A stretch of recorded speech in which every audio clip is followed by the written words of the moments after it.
Captain Lee Hyun stared through the viewport of the human ship New Seoul as it approached the massive space station. Nexus Prime stretched across space like a crystal city floating among the stars. Its towers spiraled upward for kilometers, connected by bridges that glowed with soft blue light. Ships from dozens of different worlds moved around it like insects around a hive. "First time seeing something like this," said Dr. Park Sola, standing beside him. She was Earth's top scientist, chosen to represent humanity's knowledge to the galaxy. Her voice carried wonder but also worry. Lee nodded slowly. "Makes our ship look like a toy boat next to an aircraft carrier. The New Seoul was humanity's pride, built with the best fusion engines Earth could create. It had taken 3 years to reach this place. But compared to the sleek vessels around Nexus Prime, it looked crude and bulky.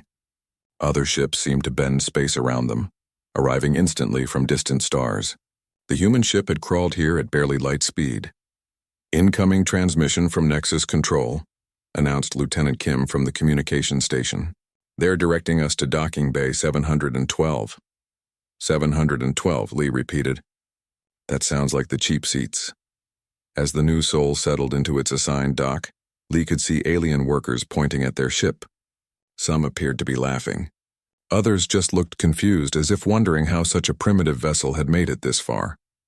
The docking bay was enormous, built to handle ships 10 times larger than theirs. They looked lost in the vast space. Warning signs in dozens of languages covered the walls, though the universal translator made them readable. Most said things like "caution, primitive fuel systems," and "warning, chemical propulsion zone." "Captain," Dr. Park said quietly, "I'm reading some very strange energy patterns from this station. Nothing like what our theories predict. Good strange or bad strange? I don't know yet. But these aliens are using power sources we can't even imagine." 2 hours later, they stood in the council chamber. The room was a perfect sphere, with seats arranged in floating rings that rotated slowly around a central speaking platform. Beings from across the galaxy filled those seats. Some looked almost human, while others defied description. One species appeared to be made of living crystal. Another seemed to exist as pure energy contained in floating suits. Chancellor Vexitar dominated the center platform. He was 3 meters tall, covered in dark scales that reflected light like oil. His yellow eyes fixed on the 2 humans with obvious disdain. When he spoke, his voice boomed through the chamber's advanced acoustics. "So," he began, "these are the representatives from the world called Earth." Lee stepped forward and bowed slightly. "I am Captain Lee Hyun, speaking for the people of Earth. This is Dr. Park Sola, our chief science advisor. We are honored to address this council." Vextar's laugh was like grinding stone. "Honored, they say. Tell me, Captain Lee Hyun, what does your species offer to a galactic civilization that has mastered the fundamental forces of reality? We offer our perspective, our creativity, and our determination to learn and grow alongside other species." Perspective. Vextar turned to address the other council members. "Their fastest ships barely achieve light speed. Their computers are made of silicon and copper. They still use chemical explosions to propel their weapons. What perspective could such primitives possibly offer?" A murmur ran through the chamber. Lee felt his face burn with embarrassment, but he kept his voice steady. "We may lack your advanced technology, but we've survived and thrived on a challenging world. We've learned to adapt, to solve problems with limited resources." "Limited resources," another council member spoke up. "This one looked like a floating jellyfish made of light. Your entire planet's energy output equals what one of our cargo ships produces in a day." Dr. Park stepped forward. "If I may, honored council members, I'd like to present some of our recent discoveries." She activated a small holographic projector, one of Earth's most advanced pieces of technology. The image it created was crude compared to the council's displays, but it showed Earth's solar system and some of the mathematical principles they had discovered. "Interesting," said a crystalline being whose voice rang like wind chimes. "Their mathematics are correct, though extremely basic. It's rather like watching children draw pictures with crayons." More laughter echoed through the chamber. Dr. Park's hands tightened, but she continued her presentation. She showed Earth's progress in fusion power, their early experiments with antimatter, their growing understanding of quantum mechanics. "Quantum mechanics," Vextar interrupted. "We mastered quantum engineering before your star was born. We shape reality itself with our thoughts. We travel between dimensions as easily as you walk across a room. Your species has barely learned to split the atom. That's true, Lee admitted. We're new to the galactic community, but every species here must have started somewhere. We're eager to learn, to contribute what we can. Contribute? Vextar repeated the word like it tasted bad. Very well. The Council will consider Earth's application for membership. The vote was swift. Of the 200 species represented, only 12 voted to grant Earth full membership. 43 voted for associate membership. The rest voted for observer status or outright rejection. The motion carries, Vextar announced with obvious pleasure. Earth is granted observer status in the Galactic Council. You may attend meetings and receive certain basic technologies, but you have no voting rights and no voice in Council decisions. Lee felt something cold settle in his stomach.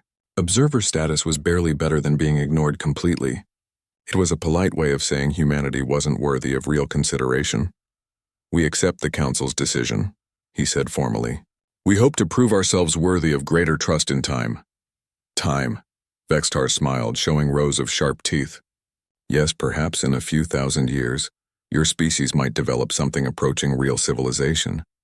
Until then, try not to blow yourselves up with your chemical explosives. As they left the chamber, Dr. Park walked in silence beside Lee. Other delegates passed them in the corridors, some nodding politely but most ignoring them completely. They were curiosities now, representatives of a primitive world that didn't matter. Captain, Dr. Park finally spoke when they were alone. Those energy readings I detected earlier, they're getting stronger. What kind of energy? I'm not sure, but it's coming from outside the galaxy, from empty space where nothing should exist. And it's moving. Lee stopped walking. Moving toward what? Toward us. Toward all of us. Back on the New Sol as they prepared for the long journey home, Lee recorded his official report to Earth's government. He spoke of the Council's dismissal, of humanity's new status as galactic observers, of the advanced civilizations that saw them as barely worthy of notice. But he also spoke of Dr. Park's mysterious readings, of energy signatures that worried her. As he finished the recording, he looked out at the vast space station one more time. The beings in there thought humanity was powerless, primitive, irrelevant. Maybe they were right. But Lee had learned something important during his military career. Sometimes being underestimated was the greatest advantage of all. In the depths of space, far beyond the galaxy's edge, ancient machines stirred to life after eons of sleep. They began their long journey toward the light of inhabited stars, carrying with them a test that would determine which species deserved to survive and which would be swept away like cosmic dust. The Council had dismissed Earth as powerless. Soon they would learn that power came in many forms and that sometimes the weakest-looking opponent was the one who could surprise you the most. The real test was about to begin. 6 months had passed since Earth's humiliating reception at the Galactic Council. Captain Lee Hyun sat in his small office aboard the human research station Sejong, orbiting a dead moon at the edge of Council space. The station was barely larger than an apartment building, a tiny outpost where Earth's small team of scientists tried to make sense of alien technology.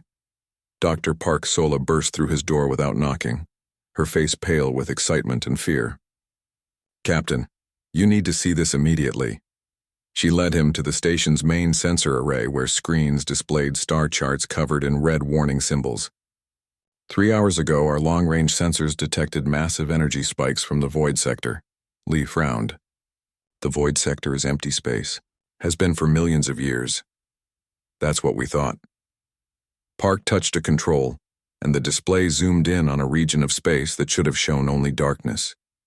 Instead, it blazed with activity. Enormous structures, each the size of a small moon, were powering up across dozens of star systems. Whatever built these things, they've been sleeping for a very long time. Now they're waking up. Commander Kim Tae-ho's voice crackled through the communication system from his ship, the Busan Rising. His small patrol vessel was the closest human ship to the phenomenon. Captain, I'm getting readings that don't make sense. These structures are manufacturing something. The energy output is beyond anything in our databases. Get back here immediately, Lee ordered. Don't take any risks.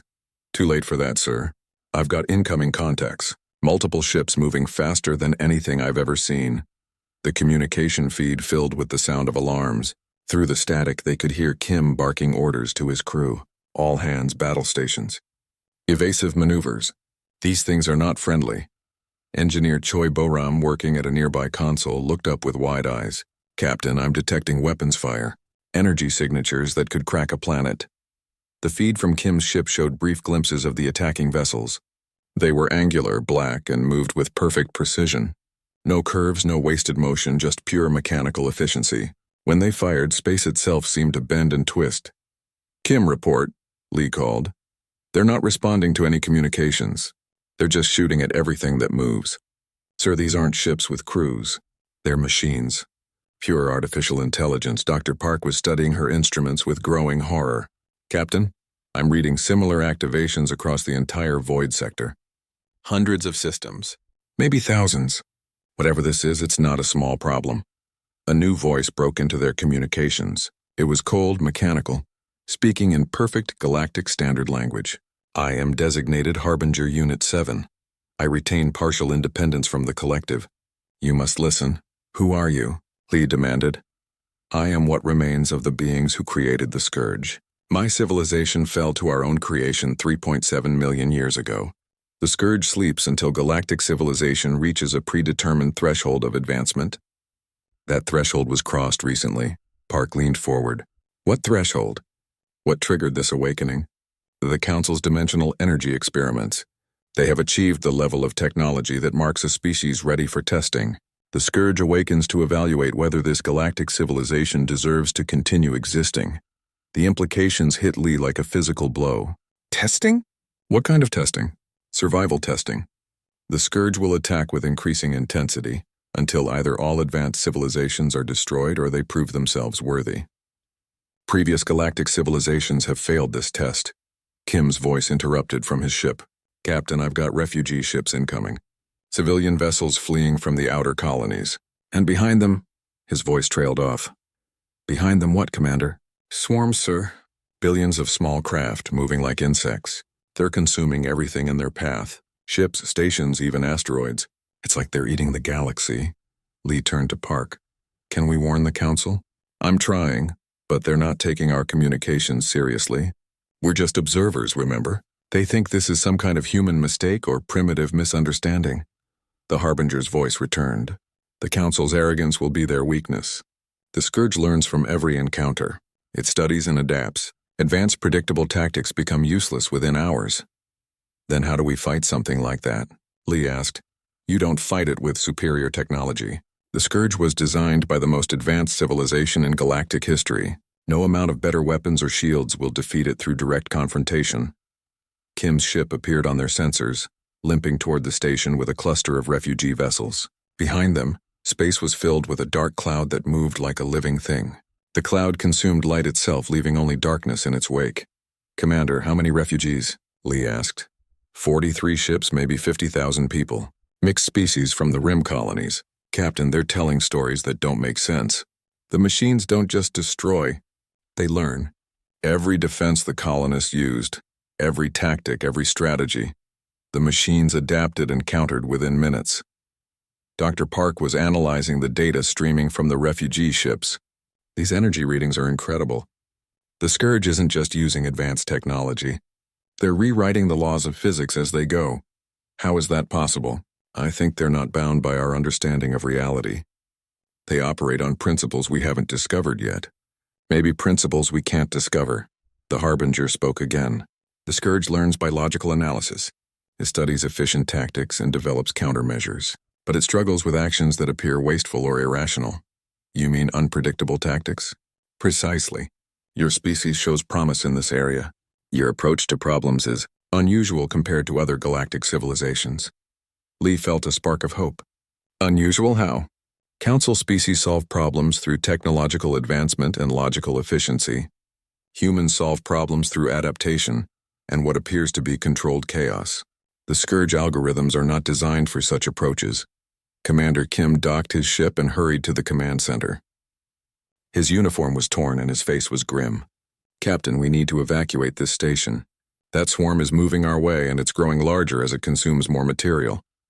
How long do we have? 6 hours, maybe less. Park looked up from her analysis.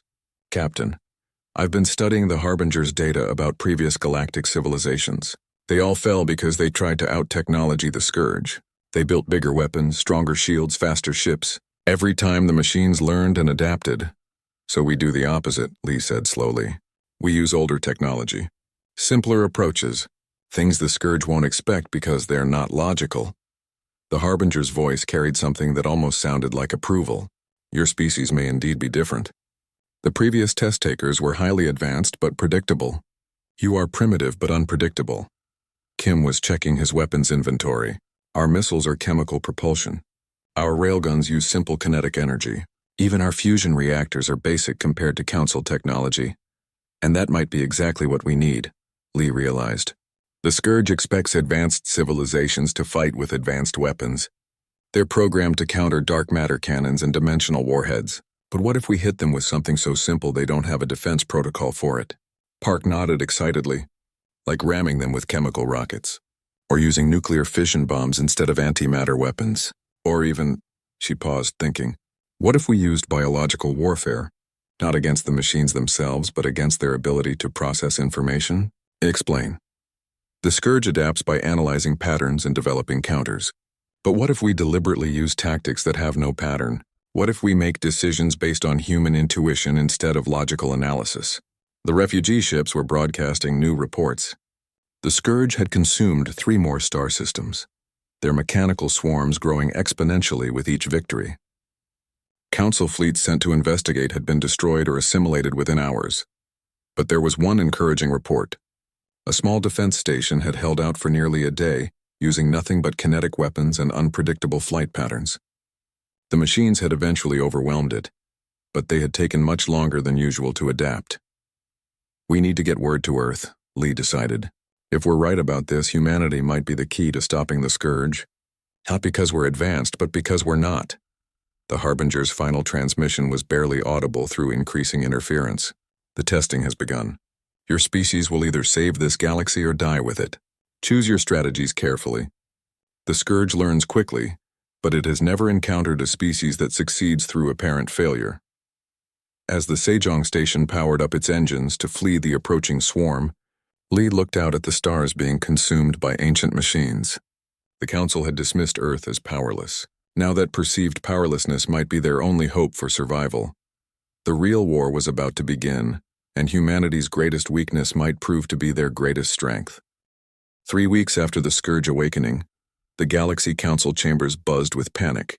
High Counselor Zephyra floated above the central platform, her energy form flickering with stress patterns that even other species could recognize as desperation. The mighty council that had dismissed Earth was now facing extinction. The situation is critical, she announced to the assembled representatives. 17 star systems have fallen. Our most advanced fleets are being destroyed faster than we can build them. Chancellor Vextar, who had once mocked humanity's primitive technology, now looked defeated. His scales had lost their shine and his voice lacked its former arrogance. The Scourge adapts to everything we throw at them. Antimatter weapons, dimensional cannons, reality warping shields. Nothing works for more than a few hours. Captain Lee Hyun sat in the observers section, watching the once proud council members argue helplessly among themselves. Earth's status as observers meant they could attend meetings but not speak unless invited. It was a cruel irony that the species everyone had dismissed might now hold the key to survival. Admiral Yu Jin-A had arrived from Earth 3 days earlier with humanity's entire defense fleet. 30 ships that looked like ancient relics compared to council vessels. But they carried crews trained in the art of improvisation. She sat beside Lee, quietly studying the tactical displays that showed the Scourge's relentless advance. Honored Council, Zephyra continued, we must consider every option, even the most unconventional ones. The crystalline delegate's voice rang out like breaking glass. Are we so desperate that we're considering advice from primitives? Yes, Zephyra said bluntly. We are exactly that desperate. The chamber fell silent. After a long moment, she turned toward the human delegation. Captain Lee Hyun, Admiral Yu Jin-A, the Council request your input on our current crisis. Lee stood slowly, feeling hundreds of alien eyes upon him. Honored counselors, we believe the Scourge can be defeated, but not through superior technology. Explain, Vextar growled. The machines adapt by analyzing logical patterns and developing counters. But human military doctrine includes something called asymmetric warfare. We use tactics that appear wasteful or irrational, but achieve psychological and strategic advantages. A floating jellyfish-like being pulsed with skeptical colors. You want us to abandon logic in favor of primitive chaos? Admiral Yu stepped forward. Not chaos. Controlled unpredictability. Our ships may be slower and weaker than yours, but our crews think differently. We've survived on a dangerous world by learning to adapt faster than our enemies. Dr. Park Sola had been analyzing Council databases for weeks. She activated her simple holographic projector, showing the Scourge's attack patterns. Look at these battle records. Every time a Council fleet uses the same tactic twice, the Scourge develops a perfect counter. But here, she highlighted a small engagement where human vessels had participated. When our ships used ramming attacks and nuclear self-destruct sequences, the machines took 4 times longer to adapt. Suicide attacks are not a sustainable strategy, Vextar objected. They weren't suicide attacks, Lee corrected. They were calculated sacrifices that achieved specific objectives. The Scourge couldn't understand why we would waste resources for minor tactical gains, so they allocated processing power to analyzing apparent inefficiency. Technician Nam Du-ho, barely 20 years old, had been studying captured Scourge technology fragments. He spoke nervously to the assembled council. The machines have incredible computational power, but it's focused on optimal solutions. They struggle with suboptimal decisions that somehow achieve better results than optimal ones. High Counselor Zephyra's energy form brightened with interest. Can you provide an example? Yes, Honored Counselor. During the defense of Kepler Station, Council forces used perfect formation flying and optimal weapon placement. The Scourge countered them within 30 minutes. But when our pilot, Oh Kyung-soo, flew his fighter through a debris field while firing randomly, he destroyed 3 enemy vessels before they could adapt to his pattern. Firing randomly is not a tactic, the crystalline being protested.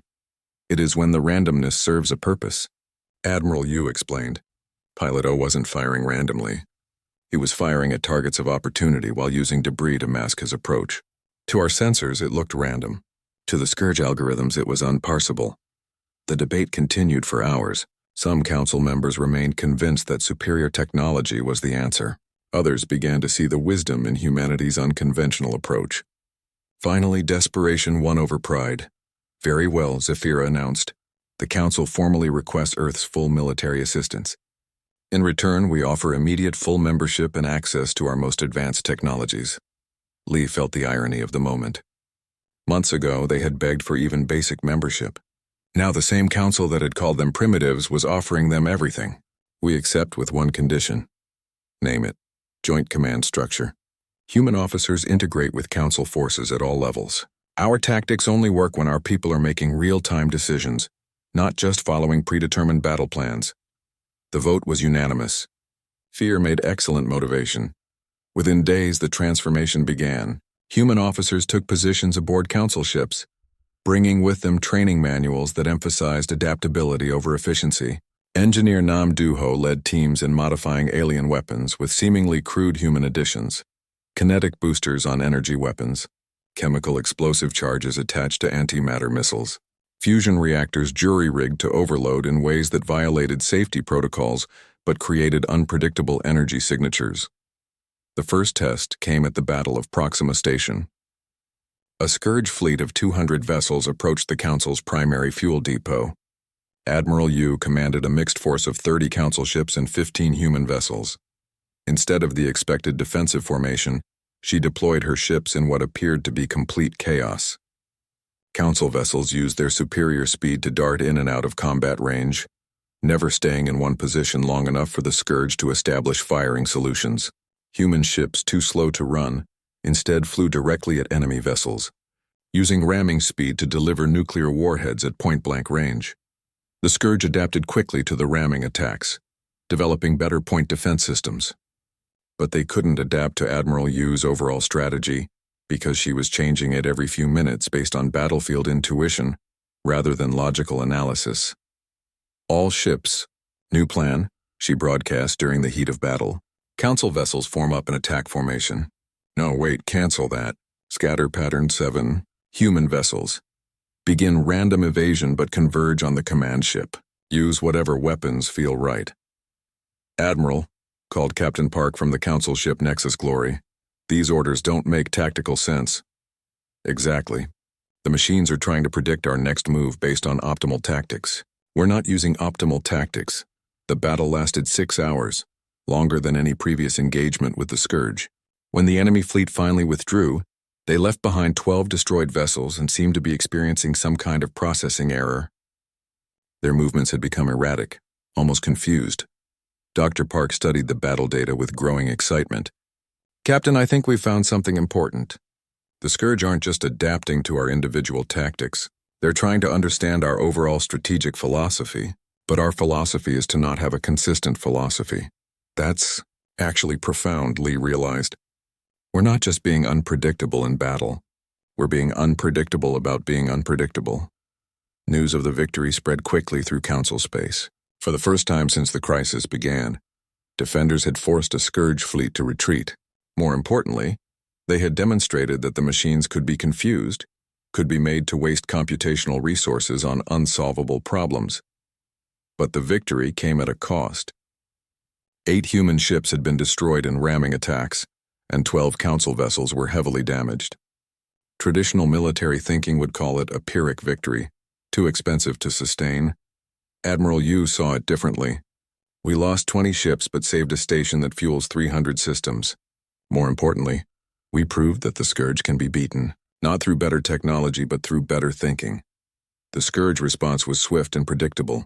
They launched massive attacks on 3 other systems, using the tactical data they had gathered from Proxima Station. But Admiral Yu had anticipated this. She had deliberately used certain tactics at Proxima that she wanted the Scourge to adapt to, because her real strategies were completely different. Let them prepare for what we did yesterday, she told her officers. Tomorrow we'll do something they never saw coming. High Counselor Zephyra's energy form had stabilized for the first time in weeks. Admiral Yu, Captain Lee, you have given us something we had lost, hope. But hope alone will not save our civilizations. We need a comprehensive strategy for defeating the entire Scourge force, Lee nodded grimly. We're working on that. But it's going to require every species in the galaxy to think like humans, and that. He looked around the chamber at beings who had spent millennia perfecting logical, efficient approaches to every problem. That's going to be the hardest battle of all. The Scourge had underestimated humanity once. The liberation of Kepler Station marked a turning point in the war against the Scourge. Dr. Park solo walked through the massive research facility's corridors, marveling at technology that would have seemed like magic to her just months ago.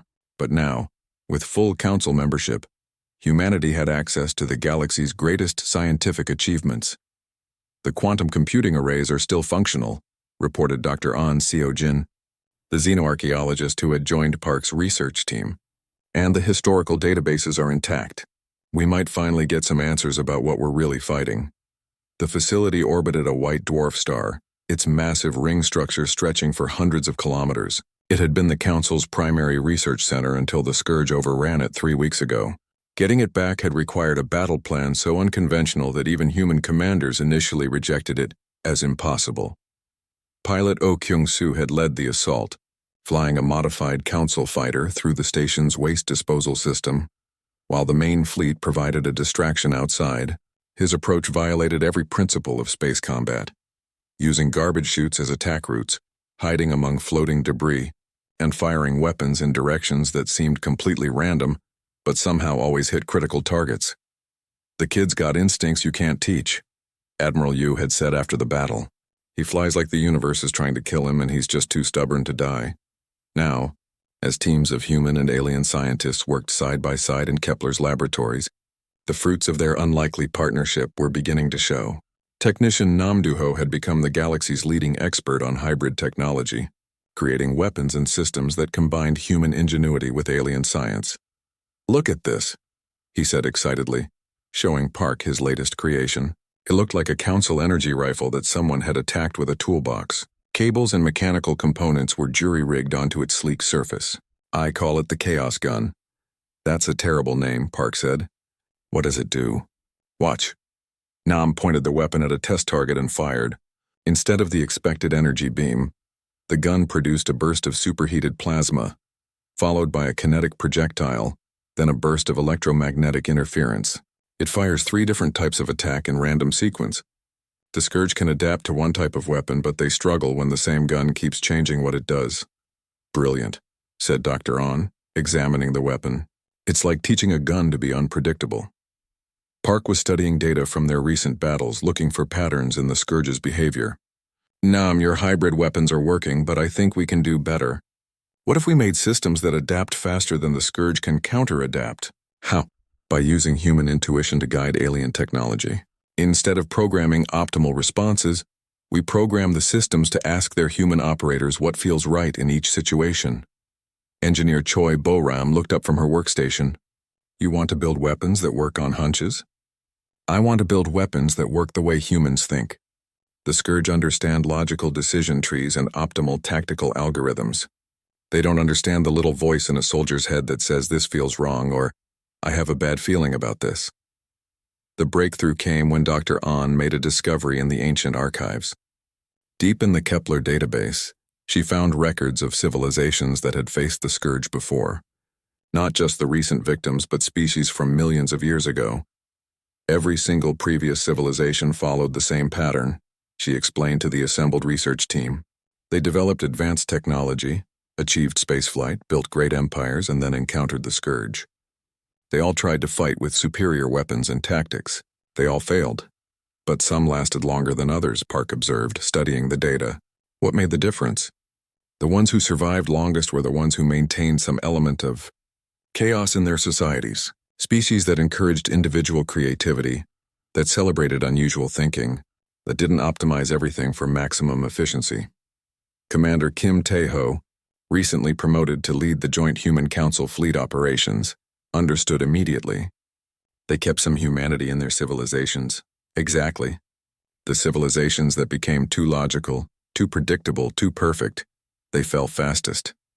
The Scourge could analyze and counter them quickly. But species that maintained some level of controlled chaos took longer to defeat. General Bae Yoonji had arrived from Earth the previous week with massive reinforcements. Not just ships, but millions of human volunteers who had trained in the new hybrid warfare techniques. She studied the historical data with the eye of a career military officer. This isn't just about tactics, she realized. It's about philosophy. The Scourge was designed to eliminate civilizations that had lost their creative spark. It's not trying to destroy advanced technology. It's trying to destroy the mentality that creates stagnant, predictable societies.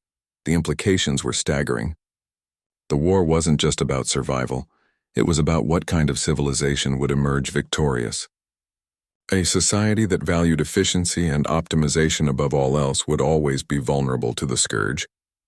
But a civilization that maintained some level of creative chaos, that celebrated the unpredictable and the unconventional, might be able to resist. We need to share this with every species in the galaxy, Park said.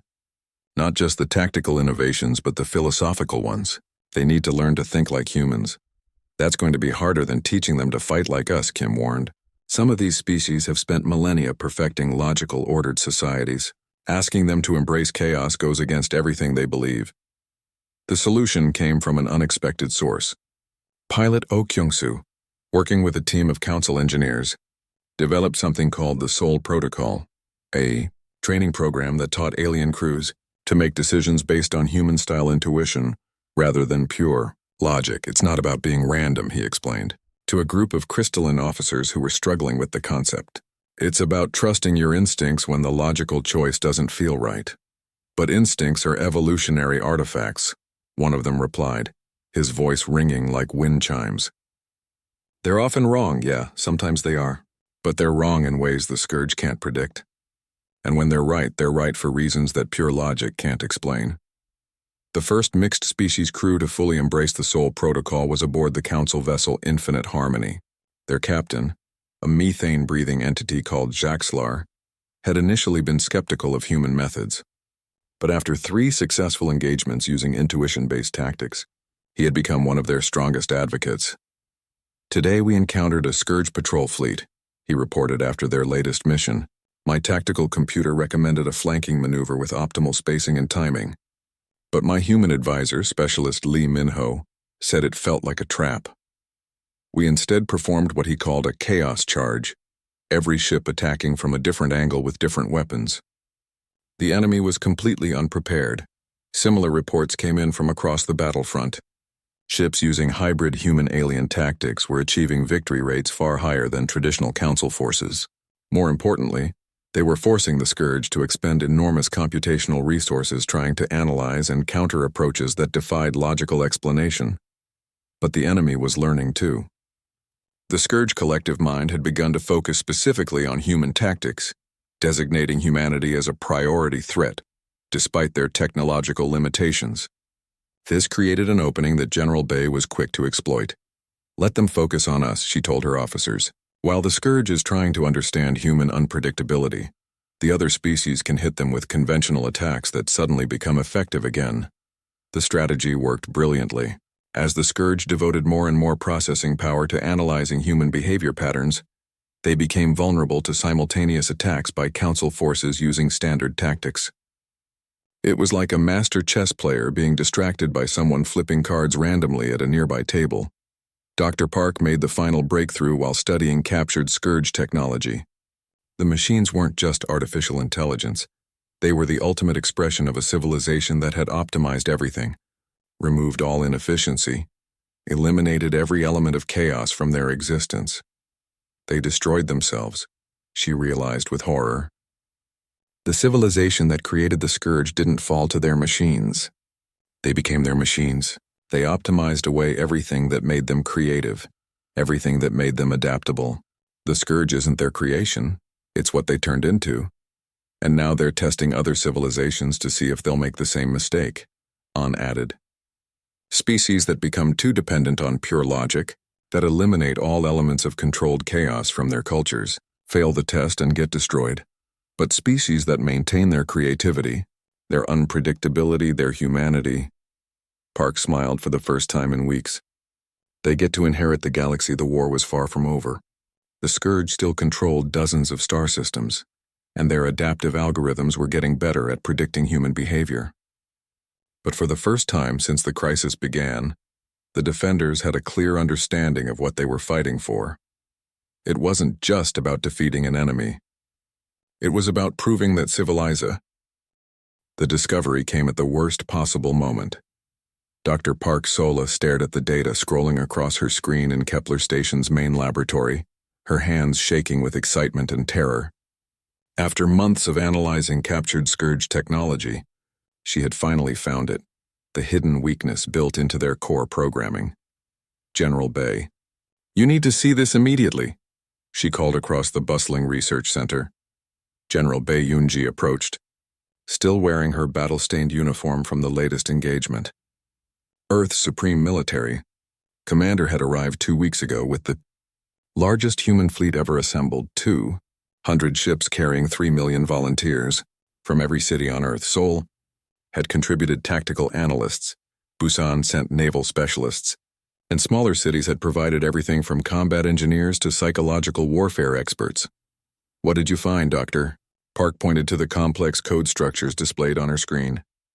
"It's hidden deep in their base programming, almost invisible unless you know what to look for. The civilization that created the Scourge built in a failsafe, a way to shut them down if they ever went too far." "A kill switch?" "More than that. It's a test protocol. The Scourge aren't just trying to destroy advanced civilizations, they're evaluating them. If a species proves they can advance technologically while maintaining their creative spark, the machines are programmed to stand down."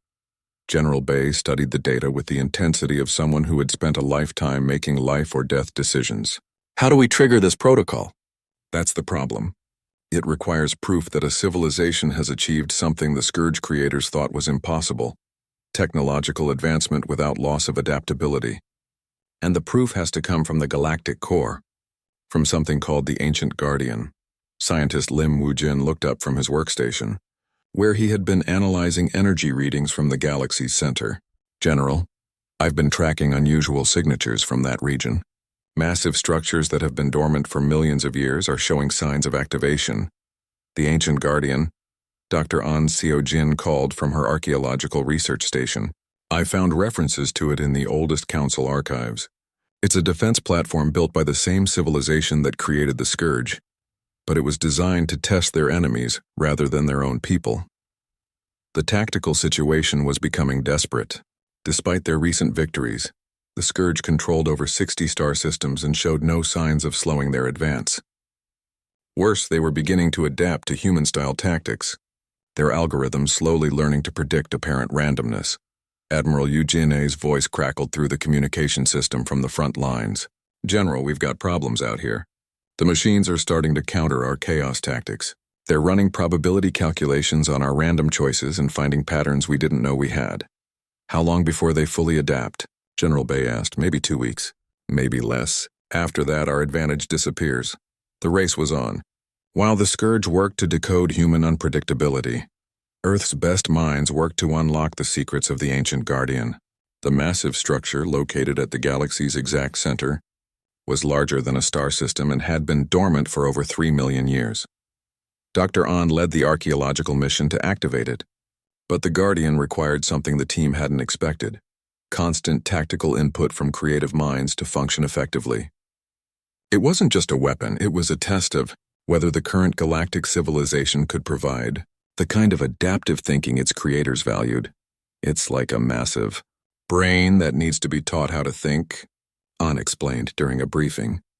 "The platform has incredible power, but it requires beings who can make intuitive leaps, who can see solutions that pure logic would miss." "Humans," General Bay said simply. "Not just humans anymore. The Soul Protocol training has taught other species to think more creatively, but we'll need thousands of minds working together, all contributing their unique perspectives to guide the Guardian." The largest space battle in galactic history was already building around the Centauri cluster, where the Scourge had concentrated their main fleet for a final push toward the galaxy's core. Admiral Yu coordinated the defense with representatives from 30 different species, their combined fleets moving in patterns that looked chaotic, but somehow achieved perfect coordination. "All ships, implement Plan Chaos 7, she broadcast. "Remember, trust your instincts, not your computers. If it feels right, do it. If it feels wrong, do something else." The battle was unlike anything in military history. Ships from dozens of worlds fought under human tactical doctrine, their movements guided by intuition rather than calculated precision. Council vessels used their superior speed to dart through enemy formations like excited children, while human ships employed ramming tactics that violated every principle of sensible warfare. But it was working. The Scourge fleet, despite its numerical superiority, struggled to counter an enemy that changed tactics based on battlefield hunches rather than logical analysis. Captain Oh Kyung-soo, now leading an entire squadron of hybrid human-alien fighters, demonstrated the new approach perfectly. His pilots flew through asteroid fields and debris clouds, using obstacles as weapons and turning apparent disadvantages into tactical advantages. When a Scourge vessel tried to trap his squadron in a gravity well, Oh ordered his pilots to fly directly into it, using the gravitational pull to slingshot around an attack from an impossible angle. "Control, this is Ghost Squadron," he reported. "We're being chased by 6 enemy fighters through the Centauri asteroid belt. Requesting permission to do something really stupid." "Define really stupid," Admiral Yu replied. "We're going to fly through the belt backwards, using our rear guns to take shots while the asteroids provide cover. That's actually brilliant." Permission granted, the maneuver worked perfectly. The Scourge fighters, programmed to expect logical flight patterns, couldn't adapt quickly enough to pilots who were literally flying backwards through a minefield while shooting over their shoulders. Meanwhile, at the galactic core, Dr. An's team was making progress with the ancient Guardian.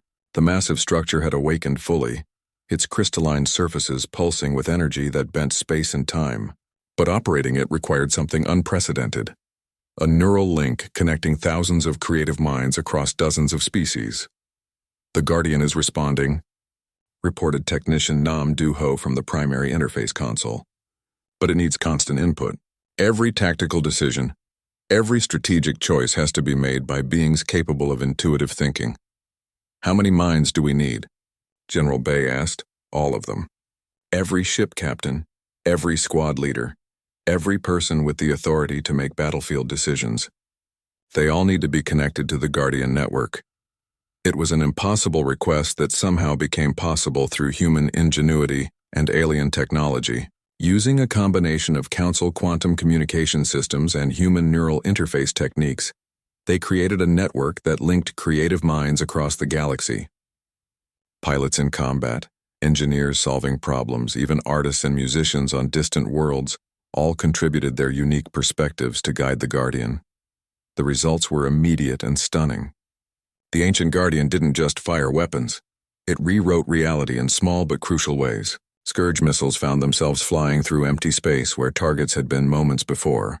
Enemy ships discovered that their perfect calculations were suddenly wrong as fundamental constants shifted by tiny amounts. The machine's predictive algorithms collapsed as the universe itself became slightly less predictable. It's not destroying the Scourge, Dr. Park realized as she monitored the Guardian's operations. It's changing the rules of engagement, making reality more favorable to creative thinking and less favorable to pure logic. But the Scourge weren't passive victims. The machines recognized the Guardian as their ultimate test and concentrated every available unit for an assault on the galactic core. Millions of mechanical vessels converged on the ancient structure, their combined firepower enough to shatter planets. General Bay coordinated the defense from her command ship, the newly launched Soul Victory. Around her, holographic displays showed the positions of every friendly ship, every enemy unit, every strategic asset in a battle that spanned multiple star systems.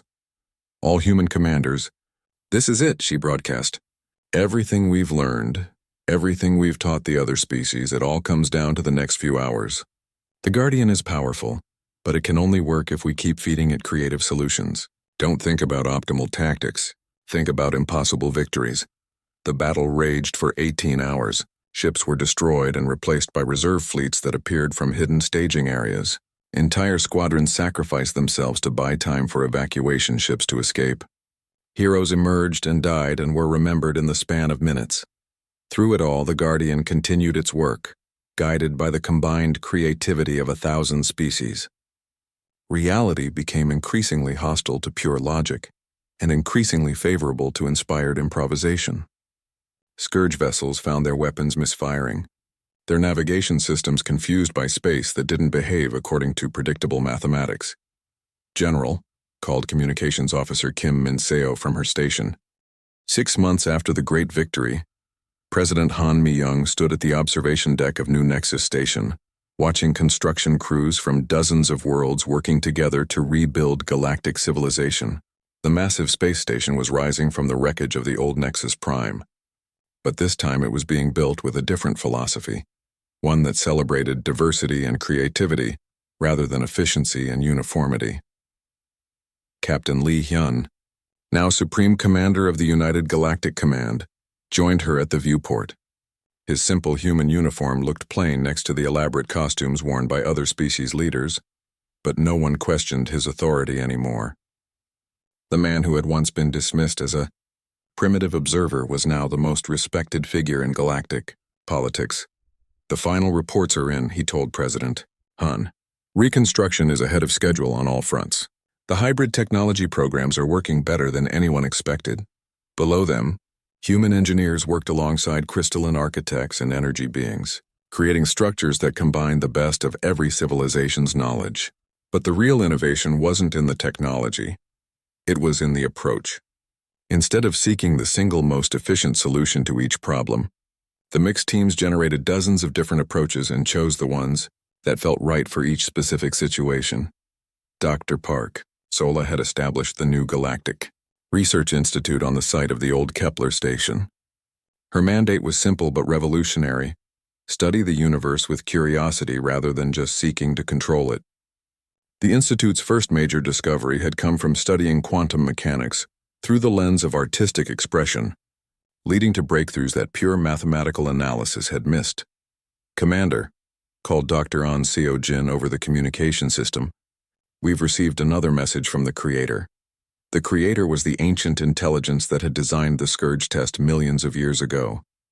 It had revealed itself fully only once during the final moments of the Guardian activation, but it continued to communicate through quantum resonance patterns that defied conventional physics. Lee activated the nearest communication console. The Creator's voice was like listening to wind through mountain passes, ancient and patient. "The reconstruction proceeds well. Your species have shown remarkable wisdom in their choices. We learned from the test, Lee replied. Power without wisdom is destruction. Technology without creativity is stagnation. Indeed. But now comes the greater test, maintaining this wisdom as your civilizations grow stronger. The Scourge was not the only challenge your galaxy will face. President Han leaned forward. What do you mean? The universe is vast and filled with dangers. Some threats require advanced technology to overcome. Others can only be defeated through the kind of creative thinking you have demonstrated. Your galaxy must be ready for both. It was a sobering reminder that their recent victory was just the beginning. The threat from the Scourge had forced different species to work together, to learn from each other's strengths. But maintaining that cooperation during peacetime would be even more challenging. Admiral Yu Jin'e had been working on exactly this problem. She now commanded the Galactic Defense Force, a truly integrated military where human intuition guided alien technology and alien wisdom tempered human aggression. Her latest report showed remarkable progress. We've established joint training facilities in every sector, she reported during the weekly command briefing. Human officers are teaching creative problem-solving to alien crews, while alien instructors are showing our people how to use advanced technology responsibly. The results exceed all projections. General Bei Yunji added her perspective from the civilian reconstruction efforts. It's not just the military integration that's working. We're seeing the same success in engineering, medicine, agriculture, even art and entertainment. When different ways of thinking combine, they create solutions none of us could have achieved alone. The transformation was visible everywhere. On worlds that had been devastated by the Scourge, new cities rose that looked like nothing the galaxy had ever seen. Buildings that grew like living things, transportation systems that flowed like water, energy networks that adapted to changing needs like neural pathways. Each project was unique, shaped by the combined creativity of its builders rather than imposed by universal standards. But the most important changes were harder to see.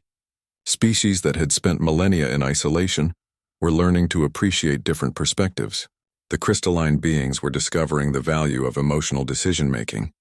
The energy creatures were exploring the benefits of physical form. Humanity was learning that their chaotic approach to problems worked even better when guided by alien wisdom. The Soul Protocol has evolved, reported Captain Oh Kyung-soo, now head of the Galactic Training Academy. We're not just teaching aliens to think like humans anymore. We're teaching everyone to think like themselves, but better, more creatively, more adaptively, more cooperatively. The breakthrough that made this possible had come from technician Nam Do-ho, who was now the galaxy's leading expert on consciousness technology integration. His latest invention was elegant in its simplicity. Devices that enhanced creativity rather than replacing it with automation.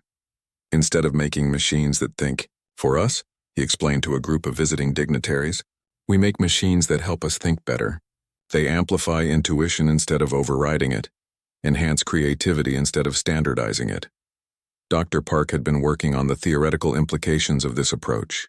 Her research suggested that civilizations could advance indefinitely, as long as they maintained the balance between technology and creativity, between efficiency and adaptability, between logic and intuition.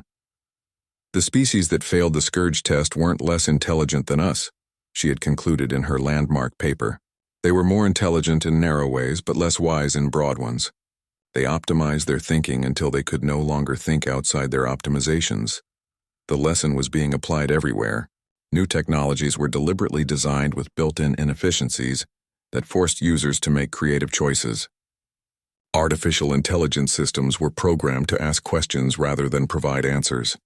Even the simplest tools included elements of unpredictability that required human judgment to use effectively. But the greatest test of their new philosophy came when the first new external threat appeared. Long-range sensors detected massive objects approaching from outside the galaxy. Not hostile machines like the Scourge, but something else entirely. Something that had been observing the test from a distance and now wanted to make contact. First contact with a truly alien intelligence. President Han mused as they prepared for the encounter.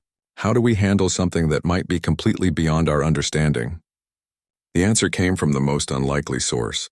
Pilot Lee Min-ho, Oh Kyung-soo's younger brother, was now leading experimental flights to the galaxy's edge. His report was characteristically simple and direct. "They're trying to communicate through patterns that look like music," he transmitted from his scout ship. "Beautiful, complex melodies that seem to carry information, but our computers can't decode them." "Can you understand them?" Commander Lee asked. "Not with my head. But somehow, yes, it's like they're speaking directly to something deeper than logic. I think they want to know if we're worth talking to." The solution was pure human instinct guided by alien technology. Instead of trying to decode the alien music mathematically, they responded with creative expressions of their own: art, poetry, music, and stories that showcase the diversity and creativity of galactic civilization. The response was immediate and joyful. The aliens, who turned out to be beings of pure artistic expression from another dimension, welcomed the galaxy into a broader community of creative intelligences. They brought new perspectives on reality, new ways of understanding existence that complemented rather than replaced existing knowledge. "We are not the first to pass the test," the dimensional beings explained through their musical language, "but you are the first to pass it so completely, maintaining both technological advancement and creative diversity. Most civilizations achieve one or the other, but not both." As the celebrations continued across the galaxy, Commander Lee found himself back where the journey had started, in a council chamber addressing representatives from hundreds of worlds. But this time the chamber was designed differently. Instead of rigid hierarchies and formal protocols, beings mingled freely, sharing ideas and perspectives in an ongoing creative chaos that somehow produced better decisions than traditional committee structures. 6 months ago, Earth was dismissed as powerless, he addressed the assembly. "We were called primitive, backward, irrelevant. Today we stand together as equals in a galactic community that values every unique perspective, every creative contribution, every different way of understanding reality." The applause that followed wasn't the polite acknowledgement of political necessity. It was genuine celebration of a shared victory over forces that would have destroyed them all. High Counselor Zafira, whose energy form now displayed patterns influenced by human art forms, spoke for many when she said, "We thought power came from having the best technology, the most advanced weapons, the most efficient systems.